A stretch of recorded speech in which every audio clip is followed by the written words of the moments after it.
अस्सलामुअलैकुम, नमस्ते, सत श्री अकाल एंड जय श्री राम। कैसे हैं आप लोग? आई होप आप लोग बिल्कुल ठीक होंगे और मैं भी बिल्कुल ठीक हूँ।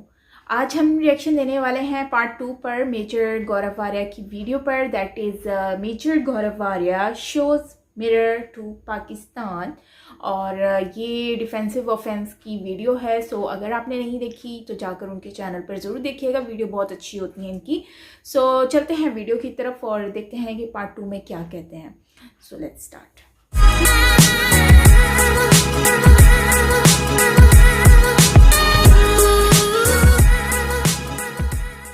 भटियां और फैसलाबाद वाला मोटरवे है, वो मोटरवे भी गिरवी है आपका। जो आपका इस्लामाबाद लाहौर का मोटरवे है, आपका वो मोटरवे भी गिरवी है। और आए दिन खबर आती रहती है कि साहब कि ये रोड धंस गई, यहाँ पे रोड क्रैक आ गई। हमने भी खुद वीडियोस देखे, हमारे पाकिस्तानी दोस्त भी हमें भेजते रहते हैं वीडियोस कि ये सब हो गया है वहाँ पे। तो ऐसा क्यों हो रहा है? ऐसा क्यों हो रहा है? आप लोग बड़ी खुशियाँ मना रहे थे कि साहब ये देखिए बलूचिस्तान में रोड बन गई, साहब सिंध में रोड बन गई, अंदरून सिंध में ये रोड बन गई। ये पैसे आते कैसे हैं? पहले मैं आपको ये समझा दूं आसान लफ्जों में कि आपको समझ में आ जाए। सही कह रहे हैं। ये चीन हमारा भाई है, भाई कोई किसी का नहीं होता। पहले आप ये एक अपने जहन में, अपने दिमागों में ये बात डाल लीजिए। कौमें मफादात पे चलती हैं, कोई किसी का भाई किसी की बहन नहीं होता है, ठीक है? कोई किसी पे कोई एहसान नहीं करता, कोई फेवर नहीं करता। There is nothing called a free lunch. हर चीज के पीछे सिर्फ एक सच्चाई है, पैसा। और पैसे के अलावा कोई सच्चाई नहीं है, जिसको हिंदी में कहते हैं ना, ये धंधे की बातें हैं, राइट? ये ऐसे नहीं होता कि चीन हमारा भाई है और चीन ये कर देगा। आपका कोई भाई नहीं है, ये आपकी गलतफहमी है।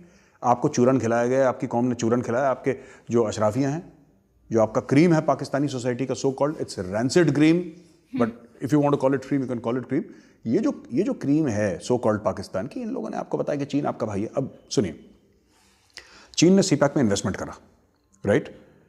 आपके किसी फौजी अफसर ने, आसिम सलीम बाजवा ने, उनके बेटों ने पैसा वैसा खा लिया, किसी और ने पैसा खा लिया। तो एक तो घटिया काम हुआ, 2 साल में उसमें क्रैक आ गए, रोड धंस गई आपकी। वो एक अलहदा बात है, मैं उसकी बात नहीं कर रहा, ठीक है? लेकिन चीन ने जो दिया था पैसा, जो चीन से इन्वेस्टमेंट आई थी, वो तो टॉप क्वालिटी की रोड की आई थी। चीन ने पैसा तो पूरा दिया। अब टोल कलेक्शन होगा इस पे साहब, टोल कलेक्शन। अब टोल कलेक्शन होगा उसके ऊपर। अगर वो टोल कलेक्शन के टारगेट पूरे नहीं हुए, क्योंकि पैसा इतना लगा दिया चाइना ने, तो उसका टोल कोई हल्का तो होगा नहीं, भारी टोल होगा। और अगर वो टारगेट पूरे नहीं हुए तो वो मोटरवे चाइनीज के हाथ में चला जाएगा। आप समझ रहे मेरी बात? जैसे कि नहीं दे मैंने साहब ये घर में रह रहा हूं मैं, और ये किराए का घर है, और मैं किराया नहीं दे पाया, या फिर मैंने लोन लिया इस घर का। मैंने इस घर के ऊपर एक लोन लिया बैंक से, और मैं वो लोन वापस बैंक को नहीं दे पाया, लोन नहीं चुका पाया। तो बैंक क्या करेगा? उसने घर तो रखा ही है एज कोलैटरल, वो घर पे कब्जा कर लेगा। आपके मुल्क के साथ ये हो रहा है। आपके मुल्क को बैंक वाले, हिंदी में हम लोग कहते हैं कुड़की, जो बैंकरप्सी होती है ना, उसकी तरफ ले जा रहे हैं, कुड़की की तरफ। जैसे कि आपका गवादर पोर्ट बनाया, राइट? यही इन्होंने श्रीलंका में चीनियों ने करा था हनुमानटोटा पोर्ट के लिए। हनुमानटोटा पोर्ट में क्या करा इन्होंने? अरबों डॉलर लगाए, एक बहुत शानदार सा पोर्ट बनाया। अब क्या हुआ? पोर्ट बनाया श्रीलंका में, पैसे चाइना के थे। अब चाइना ने जब पैसे लगाए हैं, अगर कोई आदमी 10 रुपए लगाएगा तो 2 रुपए उसको वापस भी चाहिए। यही होता ना मुनाफे का। तो मुनाफे के लिए अब श्रीलंका नहीं दे पाया वो पैसे वापस। आज की तारीख में जनाब, हनुमानटोटा जो पोर्ट है वो 99 साल की लीज के लिए वो चाइनीज प्रॉपर्टी बन गया है। वो चाइनीज प्रॉपर्टी बन गया। एक और उन्होंने हवाई अड्डा खोला था श्रीलंका के अंदर। वो 2013-2014 में बन गया था हवाई अड्डा, पूरा एयरपोर्ट था। उन्होंने एयरपोर्ट बनाया श्रीलंका के अंदर। अब 6 साल में वहां पे सिर्फ एक फ्लाइट लैंड करी है। अब बना तो दिया, श्रीलंका की सरकार उस समय बड़ी खुश हो रही थी कि साहब चीनी आए हैं, देखो तरक्की, रोडें बनेंगी, ये बनेगा, वो बनेगा। अब वो पैसा तो वापस दे नहीं पाए। अब वो एयरपोर्ट भी, वो जमीन पूरी चीन ने कब्जा कर ली। तो ये अफ्रीका में भी चीन का यही किरदार है। हर जगह चीन जाता है, आपके और किसी और मुल्क के कौमी एहसास से वो छीनना शुरू कर देता है। अब देखिए क्या होगा। वो लोग क्या करेंगे गवादर पोर्ट में, आप देखते रहिएगा, अभी 1-2 साल में होने वाला है। गवादर पोर्ट उन्होंने अरबों डॉलर लगा दिए, पूरे गवादर सिटी उन्होंने डेवलप कर ली। माना कि बिलियंस ऑफ डॉलर्स, अरबों डॉलर उन्होंने खर्च कर दिए चीनियों ने। अब चीनी है बिजनेसमैन, वो कोई आपके भाई भाई नहीं है, सिर्फ आपके दिमाग में ना गलतफहमी है कि वो भाई हैं हमारे, कोई आपके भाई नहीं है। अब देखिएगा वो क्या करेंगे। जैसे आपके और एयरपोर्ट लिए ना, अब वो गवादर पोर्ट भी ले लेंगे, और गवादर जो पोर्ट है वो आपका पोर्ट रहेगा ही नहीं, वो चीनी पोर्ट हो जाएगा। और चीनियों को पता है जब चीनियों ने वहां पे पैसा डाला था, उनको डे वन से, पहले दिन से उनको पता था कि साहब पाकिस्तानी ये पैसा वापस नहीं दे पाएंगे। क्यों नहीं दे पाएंगे? क्योंकि आपका कुछ एक्सपोर्ट ही नहीं है, आपका ना के बराबर एक्सपोर्ट है। आप लोग बनाते क्या हैं? जांगिया, बनियान, तौलिए ये बनाते हैं आप, कुछ फुटबॉल बना देते हैं आप लोग वर्ल्ड कप में, जो बड़े पाकिस्तानी गुरूर के साथ कहते हैं। लेकिन उससे पैसा कितना आता है? कितने कच्छे बना लेंगे साहब, कितने बनियान बना लेंगे, कितने तौलिया बना लेंगे? आप लोग टेक्नोलॉजी वाली कोई चीज़ नहीं बनाते, आप लोग कुछ भी नहीं बनाते। पाकिस्तान का एक्सपोर्ट, बहुत बुरा हाल है पाकिस्तान के एक्सपोर्ट का। और चीनियों को डे वन से पता था कि इनका बुरा हाल है। वो चीनी हल्के खिलाड़ी नहीं है भाई, वो हल्के खिलाड़ी नहीं, उनको सब कुछ पता है कि आपके जेबें कितनी गहरी हैं। पर आप बोलेंगे अगर उनको ये पता था कि हम इतने गरीब हैं तो क्यों करा? उन्होंने इसीलिए करा है क्योंकि एक, आपकी कंट्री का जियो स्ट्रैटेजिक इंपॉर्टेंस है। चाइना को राहदारी मिलती है क्योंकि उनको पता है कि इंडियन नेवी अब तगड़ी हो रही है। यहाँ पे क्वाड है, क्वाड तो खैर रीसेंट है लेकिन पहले से भी। अब ये जो रूट है पूरा साउथ चाइना सी का उनका, जहाँ से उनकी मोर देन 50% की ट्रेड जाती है, वो हम चोक कर सकते हैं। उनको ऑल्टरनेट रूट चाहिए, उन्होंने ऑल्टरनेट रूट पाकिस्तान से लिया और पाकिस्तान को खरीद लिया। आजम सलीम बाजवा की जेब में डाले कुछ $1 मिलियन, बिक गया। इमरान खान की जेब में कुछ डाले, बिक गया। सब बिके हुए हैं, सबको पता है, सबके घर बाहर है, सबके घर बाहर है। कौन रहता है पाकिस्तान में? कोई बड़ा आदमी रहता है पाकिस्तान में? रिटायर हो गया, सब बाहर, रफू चक्कर। तो उन्होंने क्या करा कि साहब चाइनीज़ को ये पता था कि पाकिस्तानी ये कभी लौटा नहीं पाएंगे, तो उन्होंने दबादब बनाया। अब वो इस चीज़ का इंतज़ार कर रहे हैं कि आप पैसा वापस न दे पाए। और जिस दिन आप पैसा नहीं वापस दे पाए, वो आपके कौमी एहसास है। ग्वादर पोर्ट ये बनेगा चाइनीज़ पोर्ट 100%। और मैं ऐसा क्यों कह रहा हूं साहब? छोटा सा लॉजिक है इसका, कोई बड़ी बात नहीं है कि आपको इकोनॉमिस्ट होने की ज़रूरत है, छोटी सी बात है। आप चीन को वो जो पैसे जो चीन आपको दे रहा है, चीन आपको एड नहीं दे रहा, चीन आपको लोन दे रहा है। इसको कहते हैं रिटर्न ऑन इन्वेस्टमेंट। यानी कि मैं अगर किसी चीज़ में कोई चीज़ पैसे डालूं तो मैं चाहता हूं कि मुझे 10%, 20%, 25% मुझे सालाना, कुछ भी हो, एक X%, 10 से कम भी हो सकता है, मुझे वो पैसा वापस चाहिए। और इसके अलावा पैसे वापस मिलने के अलावा जो उसने आपको पैसे लगाए हैं आपके यहाँ, वो ब्याज पे लगाए हैं। इसीलिए सीपैक के डॉक्यूमेंट, मैं चाहता हूं कि कमेंट्स में आप इंटरनेट पे जाइए, कोई भी पाकिस्तानी सरकार की जो वेबसाइट है, कोई भी डिपार्टमेंट की, ऑर्गेनाइजेशन की, आपके राइट, आपके इंटीरियर मिनिस्ट्री की, या आपके जो भी डेवलपमेंट से ताल्लुक़ रखती हैं मिनिस्ट्रीज, आपके अर्बन डेवलपमेंट या रूरल डेवलपमेंट या कोई भी और development, road ministry of roads, आपके पता नहीं कौन कौन सी होंगी आपके। आप जरा उनकी वेबसाइट पे जाइए और सीपैक के जो कागज़ हैं, जो खुले आम सबको अवेलेबल हैं, वो लोग कह रहे हैं सबको अवेलेबल है, सिर्फ वही कागज़ आप ज़रा कमेंट्स में डालिए, देखते हैं आपको कितना डेटा मिलता है। ये लोग कहते हैं ना सब बता दिया, इन्होंने कुछ नहीं बताया, चोरी कर रहे हैं, झूठ बोल रहे हैं आपसे। कोई इमरान खान, मैं चैलेंज करता हूं इमरान खान नियाजी को, अगर वो सीपैक के बारे में बता दे, किसी को कुछ नहीं पता। ये फौज ने अपनी मुट्ठी में ले रखा है। बिकेगी आपकी ज़मीन, बिकेगा आपका घर, ये लोग लेंगे चीनियों से लोन, पैसा अपनी जेब में डालेंगे, कॉन्ट्रैक्ट लेंगे, 10-20% अपनी जेब में डालेंगे, फिर रिटायर हो जाएंगे, बोलेंगे साहब हम तो रिटायर हो गए, हमारा क्या लेने देना, आउट। और इनको पता है होगा क्या, इनको किसी की औकात नहीं है छूने की, किसी पाकिस्तान के चीफ जस्टिस की औकात नहीं है इनको छूने की। कैसे? नवाज शरीफ को आप जेल में डाल सकते हैं, आपने डाल भी दिया साहब, है ना। आप ये कह सकते हैं कि हम जरदारी को जेल में डाल देंगे, हम इसको जेल में डाल देंगे, उसको जेल में डाल देंगे, लेकिन परवेज मुशर्रफ को आप वापस नहीं ला पाए क्योंकि इतनी हिम्मत नहीं। कौन सा ऐसा जज है, कौन सा इतना बड़ा मर्द है पाकिस्तानी जस्टिस सिस्टम में जो बोले कि मैंने, जाओ उसको पकड़ के लाओ। इमरान खान ने अगर मुशर्रफ दुबई में है इस वक्त, दुबई और लंदन दोनों जगह उनके घर हैं, अरबों डॉलर का मालिक है मुशर्रफ। अगर मुशर्रफ आज की तारीख में दुबई में है तो इमरान खान क्यों नहीं कहता कि इसने सत्ता गिराई थी, इसने डेमोक्रेटिकली इलेक्टेड गवर्नमेंट का तख्ता पलट करा था, इसने बेनज़ीर भुट्टो का कत्ल करवाया था, इसने इतने असासे, हमारे कौमी असासे चोरी करें, इसने पाकिस्तानियों को, जो खुद कबूल कर रहा है, वो खुद अपनी किताब में लिख रहा है, उसने 3000 से ज़्यादा पाकिस्तानी बेच दिए अमेरिका को, ये हमारा गुनहगार है, हम इसको वापस लेकर आते हैं। बोला उसने बोला जाओ दुबई, फ्लाइट पकड़ो भाई, जाओ दुबई के शहजादे को बोलो, या जो बादशाह है दुबई का उसको बोलो कि साहब ये परवेज़ मुशर्रफ, ये हमारे कौम का कातिल है, हमारे कौम का गुनहगार है, हमें वापस चाहिए, लाओ इधर। नहीं करेगा इमरान खान। क्यों? क्योंकि इमरान खान को पता है कि अगर उसने किसी भी जर्नैल की तरफ नज़र उठा के देखी तो वहीं से लात पड़ेगी। और लात कहाँ से पड़ेगी? रावलपिंडी से। एक लात पड़ेगी, इमरान खान अपनी औकात में आ जाएगा, बनी गाला जानना भूल जाएगा, वो जा नहीं पाएगा बनी गाला। इसीलिए कोई भी जनरल चोरी करता है साहब, बाकी सब चीज़ें छोड़ दो ना, F9 बेच दिया, मोटरवे बेच दिया, ये बेच दिया, वो सब छोड़ दो, ठीक है। आपका आधा मुल्क टूट गया 1971 में और अभी तक किसी को गुनाहगार नहीं ठहराया। हमदूर कमीशन रिपोर्ट है, कोई कुछ नहीं पता। There is no accountability in the state of Pakistan, कोई अकाउंटेबिलिटी नहीं है। आप कहते हैं ना कि हम लोग एहतसाब करेंगे, एहतसाब करेंगे, करो ना एहतसाब, किसने रोका है आपको? ये भी यहूदियों ने आपका हाथ पकड़ रखा है या हिंदुओं ने आपका हाथ पकड़ रखा है कि साहब नहीं, हम साजिश कर रहे हैं और हम आपको एहतसाब नहीं करने देंगे? करो ना एहतसाब, किसने रोका है? आप 16 दिसंबर सकूत ढाका का आप लोग शोक मनाते हैं, सोचते हैं बहुत बुरा दिन है, तो आप कभी पूछिए ना कि किसकी वजह से हुआ था, हुआ कैसे? ये साजिश हो गई साहब, हिंदुओं ने साजिश कर दी, बस आपको साजिश का चूरन खिलाया, आप लोग फिट हो गए। लिखे पढ़े कम हैं ही आप लोग, अकल इतनी है नहीं, शऊर है नहीं, आइडिया है नहीं कुछ। जो फौज ने बोल दिया वो फौज ने बोल दिया, फौज के सामने आप सजदा करते हैं, फौजी आपका भगवान है, फौजी आपका खुदा है, तो बस।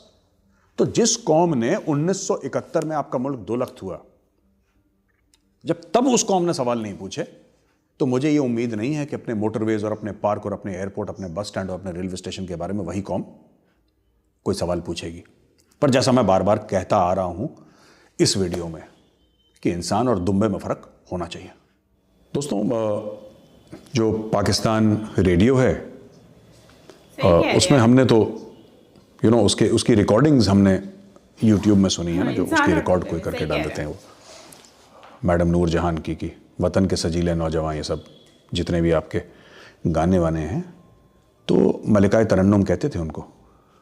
तो पाकिस्तान रेडियो आप सब लोगों ने भी सुना होगा। आजकल तो रेडियो का चलन कम हो गया। आपको पता है कि पाकिस्तान रेडियो की भी बिल्डिंग गिरवी है?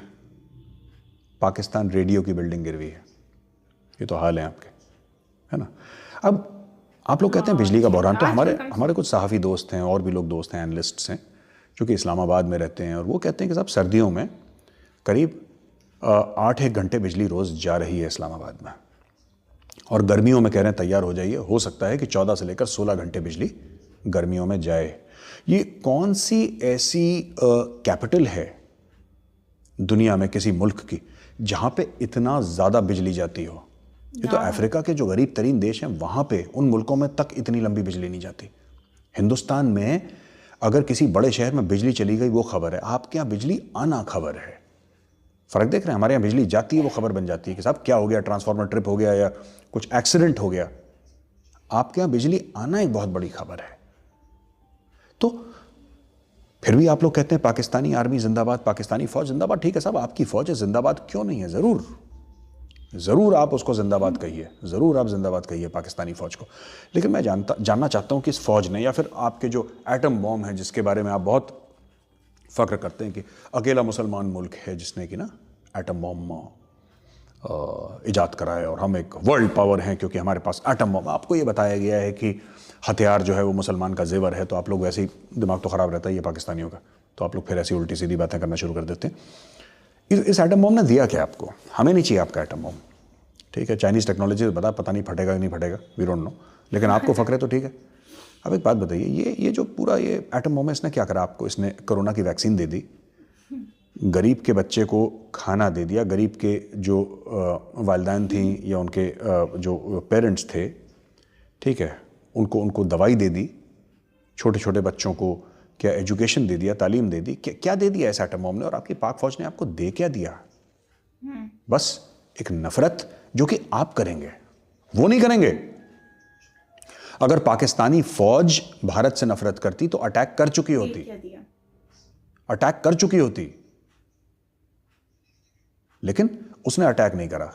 भेजा लश्कर तैयबा, जैश मोहम्मद, हिजबुल मुजाहिदीन, फलाना ढिमका, इतने लंबे चौड़े नाम उनको भेजते हैं। खुद हिम्मत नहीं है इनकी, क्योंकि जर्नैल और जर्नैलों के बेटे भैया बाहर हैं। वो कह रहे हैं यार बदबूदार गंदे वंदे काले पीले लोगों के बीच में हम नहीं रहते, हम लोग पैसे वाले लोग हैं, बाहर रहे हैं, वो बाहर अमेरिका में रह रहे हैं, हवा अच्छी है वहाँ की, पानी अच्छा है, वहाँ पे वो लोग सेटल हो गए, आप लोगों को छोड़ दिया। अब वैक्सीन है तो बोला 5 लाख वैक्सीन आएंगी सब पाकिस्तान में, 5 लाख वैक्सीन ये चीन देगा। तो पाकिस्तान में बड़ी इसकी हवा है कि जो चाइना की वैक्सीन है वो एड में दी है, मुफ्त में दी है। मुफ्त में नहीं दी दोस्त। आपके जो हेल्थ सेक्रेटरी हैं, आप उनका बयान पढ़िए, अपने खुद के हेल्थ सेक्रेटरी का बयान पढ़िए। उन्होंने बोला कि चाइना ने हमें सस्ते दरों में मेडिसिन दी है और ये बोला है कि इसका दाम मत बताइएगा, इसकी कॉस्ट मत बताइएगा किसी को, लेकिन असली कहानी कुछ और है। चाइना ने आपको ऐसी वैक्सीन दी है कोरोना वायरस की जिसको दुनिया जिससे कन्विंस नहीं है कि कितने परसेंटेज वो इफेक्टिव है। वो कभी चाइना ने कभी किसी को चाइना कभी कुछ बताता ही नहीं किसी को। इंडिया में जो वैक्सीन लग रही है हमें पता है कौन सी 95% है, कौन सी 60% है, कौन सी 65% है। आपकी मर्जी, आप जो लगवाओ ना लगवाओ, आपकी मर्जी। लेकिन चाइना में ये नहीं है। तो चाइना ने आपको वैक्सीन दी, कितने कॉस्ट पे दी किसी को, जैसे अरे ये तो बहुत छोटी सी बात है, वैक्सीन कितने की होगी, कुछ करोड़ों रुपए की होगी, अगर होगी भी तो ये तो कुछ नहीं है वैक्सीन। आप देखिए ना, पूरे सीपैक के बारे में आपको नहीं पता, इतना बड़ा जो $50 अरब का मंसूबा है, 60-62 अरब डॉलर का मंसूबा आप लोग बोलते हैं, जब उसके बारे में किसी के पास इंफॉर्मेशन नहीं है तो छोटी मोटी है वैक्सीन के बारे में। और आपको बना दिया गिनी पिग। गिनी पिग वो होता है जिसके ऊपर एक्सपेरिमेंट करी जाती हैं, तजुर्बे करे जाते हैं आपके ऊपर। चाइनीज़ ने क्या बनाया, बोला पाकिस्तानियों को भेजो, क्योंकि आपके हुक्मरान, आपके जो ऊपर बैठे लोग, आपके अशराफिया, वो आप लोगों को इतनी बुरी तरीके से ट्रीट करते हैं, आपको खुद वो जानवर समझते हैं, इंसान नहीं समझते। इसलिए तो मुशर्रफ ने बेच दिया ना, आम लोगों को बेच दिया उसने अमेरिका के हाथ, माथे पर ठप्पा लगा कि अलकायदा का है। वही चाइनीज़ ने देखा यार ये ठीक है, अब ये वैक्सीन हमने बनाई है, ये किसके ऊपर तजुर्बा करें, क्योंकि वैक्सीन जब आप बनाते हैं और तजुर्बा करते हैं तो उसके पॉजिटिव इफेक्ट भी हो सकते हैं और नेगेटिव भी हो सकते हैं, यानी अच्छा भी हो सकता है, बुरा भी हो सकता है। अब खुद चाइनीज़ अपने लोगों के ऊपर तो लिमिटेड करेंगे, और वो किन लोगों के ऊपर करते हैं, वो चाइना में भी वैक्सीन का तजुर्बा होता है चाइनीज़ के अंदर, चाइना के अंदर करते हैं ये लोग, लेकिन वो करते हैं जो प्रिजन के पॉपुलेशन है, जो इनके कैदी हैं, शिंगजियांग में जो मुसलमान हैं उनके ऊपर करेंगे, या इनके ऊपर करेंगे जिनको वो चाहते नहीं, जो अनवांटेड लोग हैं उनके ऊपर करेंगे। आम शहरियों के, आपके यहाँ तो आम शहरियों के ऊपर पाकिस्तानी सरकार ने, हैंडसम की सरकार ने अलाउ कर दिया चाइनीज़ को, करो दवा के एक्सपेरिमेंट, लगाओ सुइयाँ पाकिस्तानियों को, मरता है तो मरे हमारी बला से, कल मरता है आज मरे, आज मरता है अभी मरे, उसने छोड़ दिया, आपका हाथ छोड़ दिया। तो ये आपके मुल्क में दोस्तों ये हो रहा है आज की तारीख में। मैं चाहता हूँ ये जितने भी हकाइक मैंने आपके सामने पेश करे, हम जाके चेक करिए ज़रा एक बार, आप ज़रा चेक करिए और खुद एहसास करिए कि मैं झूठ बोल रहा हूँ, सच बोल रहा हूँ। और अगर मैं सच बोल रहा हूँ तो जाके फिर सवाल तो करिए कम से कम आप लोग कि ऐसा हो क्यों रहा है, क्या हमारे एहसासें सचमुच गिरवी हैं, किसको गिरवी हैं। अगर चाइना पाकिस्तान इकोनॉमिक कॉरिडोर में $50 बिलियन अगर आए, या 30 बिलियन, जितने भी अभी तक आए, राइट, जितने भी आए अभी तक, ये किन शर्तों पे आए हैं, कितने ब्याज पे आए हैं, ये पैसा वापस कौन देगा। क्योंकि जो चेयरमैन थे चाइना पाकिस्तान इकोनॉमिक कॉरिडोर के, लेफ्टिनेंट जनरल सलीम बाजवा, आसिम सलीम बाजवा, वो तो चले गए बाहर अमेरिका, वो तो वापस नहीं देंगे पैसे, राइट, वो अपने बच्चों के साथ बाहर सेटल्ड हैं अमेरिका में। तो मैं आपसे पूछना चाहता हूँ, पैसा वापस कौन देगा चाइना पाकिस्तान इकोनॉमिक कॉरिडोर का? आप ही देंगे, आप ही के बच्चे देंगे। तो अभी कहते हैं 2 लाख रुपए के लिए मकरूज है हर पाकिस्तानी बच्चा पैदा होता है, कल ही बोलेंगे 5 लाख रुपए के लिए, वो बढ़ता जाएगा बढ़ता जाएगा बढ़ता जाएगा। क्यों? बिजली नहीं है, आप लोग कुछ एक्सपोर्ट नहीं करते, कोई कमाई नहीं है, वो खर्चा करे जाओ दबा के। तो यही हो रहा है, आपकी रियासत खर्चा कर रही है, कमाई कुछ है नहीं। और कौन सा खर्चा है ये कमाई का खर्चा नहीं है, ये उधार का खर्चा है। अब उधार आपके नाक के ऊपर से पानी जा चुका है, आपके सर के ऊपर से पानी जा चुका है, अब सांस नहीं आ रही पाकिस्तानी इकोनॉमी को। तो मेरे पाकिस्तानी भाइयों बहनों, आप कहते हैं ना आप जिंदा कौम हैं, अगर आप जिंदा कौम हैं तो सवाल करिए, मुझसे ही करिए, अपनी सरकार से करिए, इमरान खान से करिए, अपनी फौज से करिए, जो आपका अशराफिया उससे करिए, लेकिन सवाल करिए। क्योंकि सिर्फ जिंदा कहने से नहीं होता कि हम जिंदा हैं, जिंदा दिखना भी चाहिए। वैसी आपकी हरकतें होनी चाहिए कि जिंदा कौम है। जैसा मैंने कहा था दोस्तों, इंसान और दुम्बे में फर्क होता है, इंसान बनिए। सही कह रहे हैं।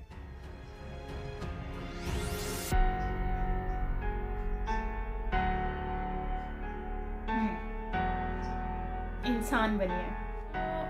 ये वीडियो थी इंसान बनिए, दुम्बा नहीं बनिए, फ़र्क जानिए। यही एक रियलिटी है जो कि इंसान को अपना आप जानना बहुत ज़रूरी है। इंसान को अपनी पहचान और अपने आप को पाकिस्तानी होना और पहचानना बहुत ज़रूरी है। हम सोचते बहुत ऊपर का है, करते बहुत छोटी छोटी चीज़ें हैं, हमें चीज़ों का काफ़ी चीज़ें ऐसी हैं जिसका हमें आइडिया नहीं है। वाकई में सही कह रहे हैं, क्योंकि पाकिस्तान की हर चीज़ गिरवी है। अब आप देखें, रेडियो है, रेडियो पाकिस्तान है, वो भी गिरवी, ओह माय गॉड, हर चीज़ गिरवी है, एयरपोर्ट तक गिरवी है। आप बात कर लें फातिमा जिन्ना पार्क जो है वो भी गिरवी हो गया है भाई। हर चीज़, एयरपोर्ट, हर चीज़, मतलब क्या चल रहा है, हर चीज़ गिरवी हो गई है। कल को अगर इनके पास देने के लिए कुछ नहीं होगा, सो मैं ये सोच रही हूँ कि इस मुल्क का होगा क्या, इस कंट्री का आखिर होगा क्या। तो आई डोंट नो कि क्या होने वाला है, कहीं आकर ये लोग कब्जा ना कर लें जैसा श्रीलंका के साथ हुआ है वैसे ही। और यार चाइना बड़ा होशियार है इस मामले में, हर चीज़ हर किसी को कर्जा दे दे कर खुद को खुद की जगह बना रहा है हर जगह पर। और जैसे कि वैक्सीन की अगर इन्होंने बात की है तो वैक्सीन वाकई में कोई लोग लगाने को तैयार नहीं है, और लोग डर चुके हैं कि वैक्सीन सही नहीं है, कहीं कुछ हो ना जाए। तो बेहतर हल यही था, कुछ वैसे ही लोग डर चुके थे। और क्योंकि चाइना का नाम बीच में आ रहा है और चाइना की कोई भी चीज़ के ऊपर लोग भरोसा नहीं करते, वो कोई खिलौने हों, कोई चीज़ हो या फिर इलेक्ट्रॉनिक हो, चाहे वो कोई इस तरह की वैक्सीन हो। लेकिन उसके साथ साथ कुछ मीडिया का भी पार्ट रहा है कि मीडिया ने इसको इतना ज़्यादा खींच कर लेके चले गए हैं लोगों के जहनों में, इन लोगों ने इतना कोई भर दिया है इस तरह से डर खौफ के, लोग और डर चुके हैं। और बाकी अनाउंसमेंट भी हुई थी कि चाइना ने जो है वो फ्री ऑफ कॉस्ट जो है वो वैक्सीन प्रोवाइड कर दी है, और हम उसका शुक्रिया अदा करते हैं। जबकि अब मेजर साहब कह रहे हैं कि ये फ्री ऑफ कॉस्ट नहीं था, इन्होंने पे किया है, लेकिन इन लोगों ने क्या पे किया है ये इन्होंने नहीं बताया है। और सबसे बड़ी बात यह है कि अगर उन्होंने फ्री ऑफ कॉस्ट दिया है तो ये कोई बड़ी खुशखबरी नहीं है, बड़ी कोई मतलब कि रिस्पेक्ट की बात नहीं है, बल्कि ये हमारे लिए एक बहुत बड़ी बात है कि सब लोग अपनी वैक्सीन तैयार कर रहे हैं, अच्छी क्वालिटी की वैक्सीन जो है वो तैयार कर रहे हैं। लेकिन हम लोग लोगों के आसरे पे हैं, हमने अपनी अब तक कुछ ईजाद नहीं किया। मैन्युफैक्चरिंग से बात अगर शुरू हुई है तो मैं इस चीज़ पे भी हाईलाइट करूँगी कि वाकई में ही हमारे पास अगर मैन्युफैक्चरिंग हो रही है तो एक मेहरान गाड़ी हो रही है, जो कि मेहरान डब्बा जिसका कोई भरोसा नहीं होता, कोई भी गाड़ी आए थोड़ा सा हिट करे और वो टीन डब्बा जो होता है ना उसकी तरह बन जाएगा। उसको अगर आप फिर कबाड़ में जाके बेच तो आपकी मर्ज़ी है, चाहे आप उसको कहीं साइड पे फेंक दो, आपकी मर्ज़ी है, कुछ थोड़े बहुत पैसे मिल ही जाएंगे उससे आपको, बस ये फ़ायदा है और कुछ नहीं है। बाकी ये कि इम्पोर्ट एक्सपोर्ट के लिए कोई उसको हाथ पाँव नहीं लगाएगा, क्योंकि मैंने आउट ऑफ कंट्री में आज तक मेहरान गाड़ी नहीं देखी है, जो साफ बात है। मैंने इस तरह की गाड़ियाँ कभी भी नहीं देखी, बल्कि मैंने तो इतनी अच्छी अच्छी गाड़ियाँ जो हैं वो देखी हैं, वो उसमें लोग सब्जियां लगा के बैठे हुए होते हैं आउट ऑफ कंट्री में, और यहाँ पर ये मेहरान जैसी गाड़ी इतनी एक्सपेंसिव मिल रही है, और उसको वो भी डब्बा है एक तरह का जिस पे चादरें थोड़ी बहुत लगा के इन्होंने बस ऐसे ही बना दी है, जिसमें ना ऑटोमेटिक का कोई सिस्टम है, ना कुछ बटन दबाओ तो कोई गाड़ी का शीशा तक नहीं खुलता, वो हाथों से ही ऐसे ऐसे पुराने ज़माने की तरह हमें करना पड़ता है। एनीवेज मुझे तो बिल्कुल पसंद नहीं है। तो खैर इस तरह की गाड़ियाँ तो कोई एक्सपोर्ट करेगा भी ना इम्पोर्ट एक्सपोर्ट का सिस्टम चल नहीं सकता इस तरह की गाड़ी से। बात वो ही आ गई कि ये लोग बेचेंगे क्या, बल्ले शल्ले बैट शर्ट और ये सारी चीज़ें, तो हाँ सही है, हाँ ये चीज़ें बेच सकते हैं और इस पे लोग फ़ख्र भी करते हैं कि हाँ भाई हमारे सियालकोट से बैट चाहते हैं, बैट की बड़ी अच्छी क्वालिटी होती है, जो मैच होते हैं उसमें ये खेला हमारे बैट से खेला जाता है। सही है, चलो कुछ ना कुछ तो हमारी पाकिस्तान की चीज़ जाती है बाहर की कंट्रीज़ में, लोग उसको यूज़ तो करते हैं, एटलीस्ट बैट ही सही कुछ तो यूज़ करते ही हैं। लेकिन बात वही है कि कोरोना की अगर हम बात करते हैं तो वही है कि मुझे तो यहाँ पर ऐसी फीलिंग्स आती हैं जैसे पीएम साहब बोल रहे हैं कि भाई आपने घबराना नहीं है, कुछ भी हो जाए आपने घबराना नहीं है, क्योंकि हम लोग बहुत ही ज़्यादा मुश्किल दौर से और नाजुक दौर से गुजर है। रीज़न क्या है? क्योंकि हमारे पास पैसा नहीं है, हम लोग थोड़े से अभी हालात हमारे ख़राब चल रहे हैं, और अभी जो चाइना की वैक्सीन है उसी से ही आप लोग थोड़ा बहुत गुजारा कर लें, और बाकी अभी इंडिया का इंतज़ार कर रहे हैं, अगर वो थोड़ा बहुत हमारी हेल्प कर देंगे तो हम उनसे भी ले लेंगे वैक्सीन, कोई बात नहीं, आप लोग इसी से भी गुजारा करें, अगर बच गए तो फिर आगे का देखेंगे। एनीवेज़ ये तो हो गई वैक्सीन की बात, लेकिन बात वही है कि काफ़ी लोग बहुत सारी चीज़ें जानते हैं, अंडरस्टैंड भी करते हैं, यहाँ की पब्लिक जो है वो काफ़ी चीज़ें अंडरस्टैंड करती हैं। अगर आपने नहीं आपको लग रहा है कि शायद वो लोग नहीं जानते, तो माइट भी आप लोग डिफेंसिव ऑफेंस का चैनल देखते होंगे और इसमें आपको आइडिया होगा, अगर आप वहाँ पे कमेंट रीड करते होंगे तो आपको आइडिया होगा कि वहाँ पर बहुत सारे मैंने पाकिस्तानी लोगों को देखा है जो कमेंट करके बता रहे होते हैं कि भाई आप सही कह रहे हैं, आप बिल्कुल ठीक कह रहे हैं, सारी उसमें एग्री हो रहे होते हैं और वो जानते हैं एक्चुअली। लेकिन वही बात है कि काफ़ी लोग बात भी करते हैं, काफ़ी लोग कहते हैं कि यार हमारे बोलने का कोई फ़ायदा ही नहीं है। एक्चुअली चीज़ें ये होती हैं। और अगर हम बात करते हैं यहाँ पर जो लोग बाहर जा चुके हैं, तो मैंने प्रीवियस पार्ट 1 में भी कहा था कि यार ये पार्ट 1 बेसिकली पार्ट 1 में जो बताया था कि लोग जो बाहर चले जाते हैं तो सिस्टम जब जहाँ पर आपको सुकून मिलता है, एनवायरनमेंट अच्छा होता है, आप वहाँ जाकर रहना पसंद करते हो। अब अगर मेरी बात कर लो तो मैं भी यही कहूँगी कि यार मुझे अच्छा लगता है आउट ऑफ कंट्री में, एक मज़ा आता है लाइफ को एंजॉय करने का और अच्छा सुकून की ज़िंदगी गुजारने का। ऐसा नहीं है कि मैं यहाँ पर खुश नहीं हूँ, यहाँ पर रह नहीं सकती, यहाँ पर बहुत ज़िंदगी अजाब है, खाने को कुछ नहीं है मेरे पास या ऐसा कुछ नहीं है, बिल्कुल भी ऐसा नहीं है। जो अर्निंग का प्रोसेस होता है आप लोगों के पास होता है, आपको तरीक़ाकार आना चाहिए हाउ टू अर्न। आपको एक ही चीज़ पर नहीं रहना चाहिए कि आपने ये काम करना है तो आपको इससे अर्निंग होगी, ऐसी चीज़ नहीं होनी चाहिए। इंसान को बहुत सारी चीज़ें करनी आनी चाहिए लाइफ में, चाहे वो आपको कुछ भी काम आता हो। एक काम के साथ सिर्फ एक काम पर रिलायबल नहीं रहना चाहिए, आपको एक पर भरोसा नहीं रखना है, आपने बहुत सारे काम करने हैं। ये हर किसी के लिए है कि एक हुनर नहीं, बहुत सारे हुनर सीख के रखें ताकि एक काम ना आए दूसरी जगह पर अप्लाई कर दें।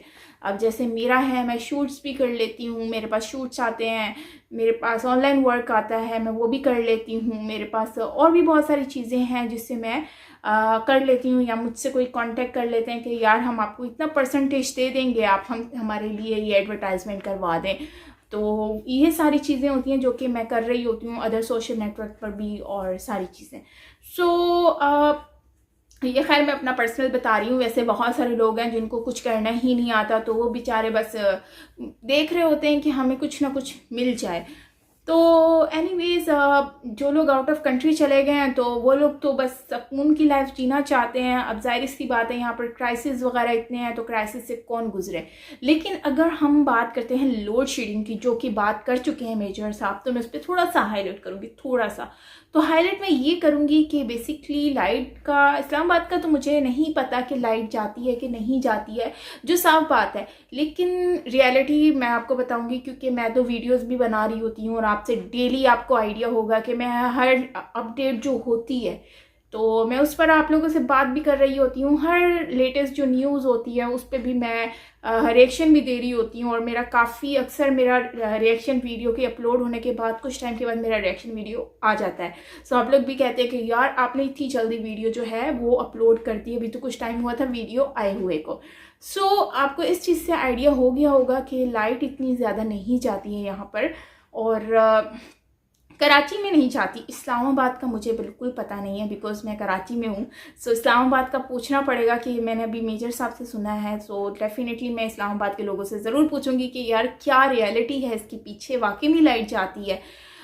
तो फिर पता वाकई में ही कंफर्मेशन हो जाएगी और definitely I will let you know in next video. So बात ये है कि कराची में तो लाइट नहीं जाती है और ज़्यादातर मैंने नहीं देखा, एक दो बार गई थी या फिर तब गई थी और मैंने अपडेट भी किया था कि ब्लैकआउट हो गया है, कराची पूरा जो है वो बंद हो चुका है, अंधेरे में डूब चुका है। बल्कि कराची नहीं, पूरा पाकिस्तान डूब चुका था अंधेरे में जब बलूचिस्तान का इंसिडेंट हुआ था उसके कुछ टाइम के बाद।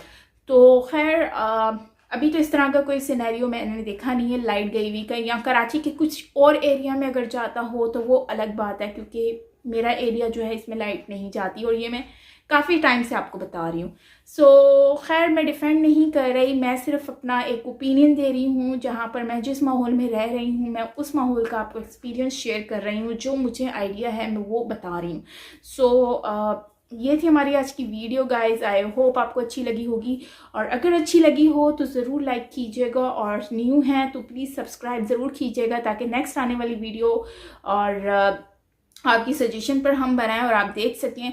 सो फैमिली का पार्ट बन जाएं आप भी यूट्यूब का, और ऑल बेल नोटिफिकेशन पर जो है आपने क्लिक कर देना है ओके कर देना है ताकि आप जो है मुझे मेरी हर वीडियो जो है वो आपको मिलती रहे। अच्छा, एक और चीज़ है कि अब ये बात जो भी मैं वीडियो में कर रही होती हूँ, बेसिकली इसको दिल पर मत लिया करें। कोई भी मैं किसी को हर्ट नहीं करती। अगर मेरी कोई चीज़ से आप लोगों को हर्ट होता है तो यार उसके लिए माजरत, बिकॉज मैं कभी भी किसी को हर्ट नहीं करना चाहती। जो मेरा अपना पर्सनल ओपिनियन होता है मैं वही शेयर कर रही होती हूँ, और डेफिनेटली आप लोग वही सुनना चाहेंगे जो मेरा पर्सनल ओपिनियन है, ना कि वो जो बनावट होगी या फिर दिखावा होगा। सो ये थी हमारी आज की वीडियो गाइज। आई होप आपको अच्छी लगी होगी। मिलते हैं नेक्स्ट वीडियो के साथ, तब तक के लिए अपना बहुत सारा ख्याल रखिएगा। Bye bye.